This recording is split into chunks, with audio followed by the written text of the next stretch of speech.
Hello, and welcome to a comprehensive overview of employment-related law necessary to have in your leadership toolkit so that you can brighten the future of your employees and operate in an encouraging and compliant workplace. As Vice President of Human Resources for ABC Company, I will be providing you vital information as the management team will need to continue making ABC Company a respectable place of work. As leaders of this company, it is essential to be fluent of the basic laws and regulations that affect your employees in all three stages of employment: the hiring process, term of employment, and termination of employment. We will be covering the important laws as well as learning how to remain compliant. By the end of this training, you should have a better understanding on how you can build and maintain a strong employer and employee relationship. The four following areas will guide us in taking a deeper look at specific laws and regulations necessary to abide by. Employment-related law involves knowledge of legal issues ranging from discrimination, workplace safety, wages, and wrongful termination. We will also be covering who administers the laws and regulations under each area. Let us start at the beginning. All employees have basic rights in the workplace. Beginning at the hiring process and through time of termination, a company should have an equal employment opportunity plan of action. What does equal employment opportunity mean? There are laws and regulations that help enact equal employment opportunity and prohibits from specific types of job discrimination at certain workplaces. The Equal Employment Opportunity Commission is an independent federal agency that promotes equal opportunity in employment through administrative and judicial enforcement of the federal civil rights laws. Laws such as Title VII of the Civil Rights Act of 1964, Americans with Disabilities Act, and Age Discrimination in Employment Act serve to protect employees while ensuring companies are within certain standards to avoid discrimination in the workplace. The Civil Rights Act of 1964, Title VII, prohibits employers from discriminating in the hiring process based on race, color, religion, sex, or national origin. While ADA as a whole protects individuals with disabilities from several areas, Title I of the ADA is important to focus on since it covers the rights of both employees and job seekers from discrimination based on ability. ADEA protects employees 40 years or older from age discrimination through all stages of employment, especially with hiring, promotion, discharge, and compensation. Violation of these laws can occur unconsciously, which is why as managers it is pertinent to avoid bias when selecting employees based on discriminative identifiers. To ensure the company is in good standing with this act, decisions should be made on skills and experience to be compliant with both Title VII and ADEA. For the ADA, employers are obligated to provide reasonable accommodations given the accommodations do not impose undue hardship for the company. All three laws are enforced through the EEOC. As a company, we should be looking at ways to avoid discrimination in the workplace and maintain a respectful environment. Employment decision-making and working conditions should not be advantageous or disadvantageous to members of one group over another group. Should an employee feel discriminated against their employer, they can submit to the EEOC within 10 days, and the EEOC can then pursue an investigation on the company. As a whole, we should remain clear in our job descriptions and expectations, documentations of performance issues, and termination reasoning to avoid violating EEO for our employees. Physical safety of your employees is crucial to have in the workplace and one of our company's top priority. It should be everyone's responsibility to ensure that work performance is conducted in a safe manner, especially with management providing leading examples. A safe and healthy employee creates a productively outstanding employee.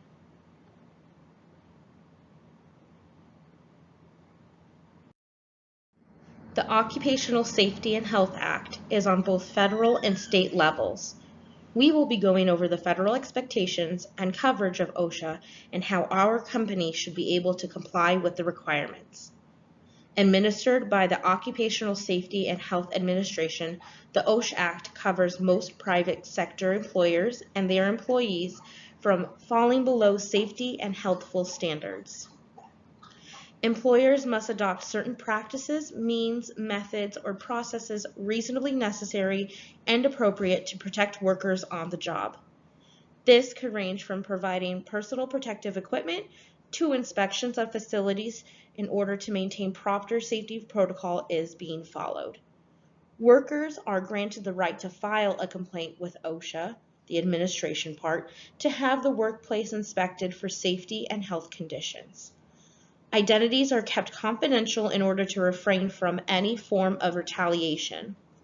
However, if a complaint is made and the standards are not kept, then we as a company will need to reevaluate how we can do more to keep our workers and workplaces safe and health-minded. Should an employee become ill or hurt, it is mandatory to report such outcomes to the OSHA 300 log and then can be initially treated as work-related under workers' compensation. Another way to ensure we are providing for our employees is by being familiar with Family Medical Leave Act, which entitles eligible employees of covered employers, which we are, to take unpaid job protective leave. This means that we as an employer cannot take away the benefit of healthcare coverage should the employee need to take a leave of absence. FMLA assists with maintaining a balance between work and life responsibilities while ensuring the employee can attend family and medical obligations without repercussion. No workers should have to choose between a job and a family that depends on them. The physical well-being of an employee can start with you as a manager being attuned to these health and safety related laws. Like any business, the employer must rely on their employee to help get the job done. There should be no compromise in workplace safety, and all health concerns should be taken seriously. Neglectful workplaces only hinder their business in the long run if they do not care and protect their employees. The main reason an employee returns to work every day is to make a living. An employee's compensation and benefits should be taken seriously as it could affect their motivation and livelihood.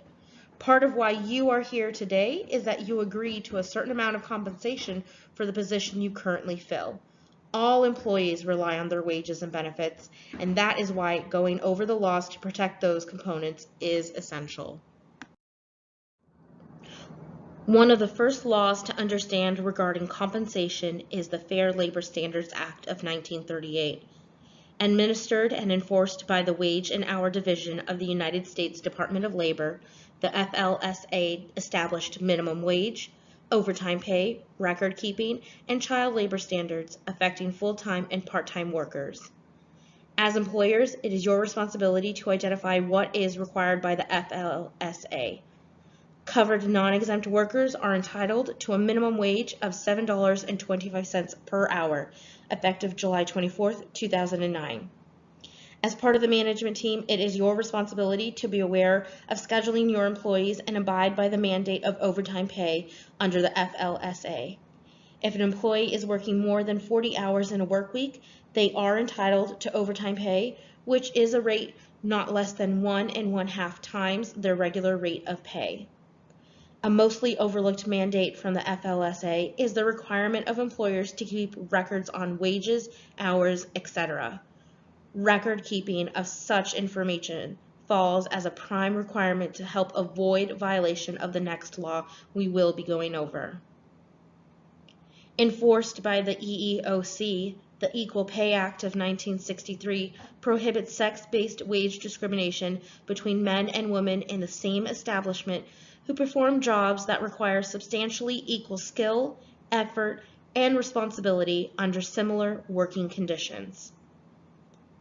Similar to when we discussed earlier about Title VII of the Civil Rights Act of 1964, the key to remain lawful to the Equal Pay Act is to be aware of gender discrimination, as the worker can file a charge with the EEOC should they suspect they are being treated differently based on their sex. By no means should a manager see fit to decrease the wages of an employee to create equal pay as well. Another law to be aware of and will help you provide and explain the benefits for your employees is the Employment Retirement Income Security Act of 1974. ERISA is a federal law that sets the minimum standards for retirement plans in private industry. However, it does not require any employer to establish a retirement plan. Allowing yourself to be aware of this federal law benefits you in answering any questions your employees may bring up as to why their benefits package is what it is. It will be interesting to see if in the future retirement coverage will become mandated, like just how the healthcare coverage was once voluntary yet became mandatory for employers to provide under the Affordable Care Act. As a manager, you should be able to understand the importance of why an employee's pay should be protected. The employee's right to a minimum wage and voluntary benefit standards help strengthen the worker's drive. Record keeping is a crucial element that should not be neglected, since employers can be audited should there be any inclination towards pay discrimination, especially based on the sex of the worker. Lastly, as management, you should be prepared to provide your employees with information regarding their benefits, or at least be able to point them towards resources where they can acquire more knowledge. Now, we have not quite talked about the dynamic you present as a management team towards your employees. You can be seen through different lenses, and it is critical to be present in how you can impact an employee's view of this company. We are here today to learn how best to approach any legal issue that may arise and inflict a ripple in the employer-employee relationship. It is crucial that you as managers understand your role and the role of your employees. Labor relations has and will continue to be a hot topic in the workplace. Back in 1935, the United States Congress enacted the National Labor Relations Act to protect the rights of employees and employers, to encourage collective bargaining, and to curtail certain private sector labor and management practices, which can harm the general welfare of workers, businesses, and the U.S. economy. This law permits labor organization and restricts employers from interfering with unions and union activities, discriminating against union members, and refusing to bargain in good faith. To balance this pro-union law out and give a checks and balances system, the Taft-Hartley Act was an amendment to the NRLA. Under the Taft-Hartley Act, both employees and employers were protected from unions establishing unlawful activities and practices such as discriminating against workers that would not participate in union activities. The balance between employers and unions is a fine one that is maintained under these regulations. Understanding the fine balance can be confusing to your employees, so as management, it is crucial to remain cognizant of both NRLA and Taft-Hartley regulations and be prepared to address either party. Another important law to be aware of that involved labor relations is the Worker Adjustment and Retraining Notification Act, or WARN for short. The Department of Labor's Employment and Training Administration administers WARN. However, there is no enforcement of this act when it has been violated. Essentially, WARN protects only in workers, but also includes coverage of families and communities to be provided at least 60 days advance notice about mass layoffs affecting 50 or more employees at a single site of employment. While the law cannot cover layoffs due to unforeseeable circumstances, such as natural disasters or faltering companies, The law does require notice to be given to all levels of employees. Example given is managers and supervisors will be included. Unfortunately, there is no enforcement role to seek damages for workers given inadequate notice of a layoff or received no notice at all.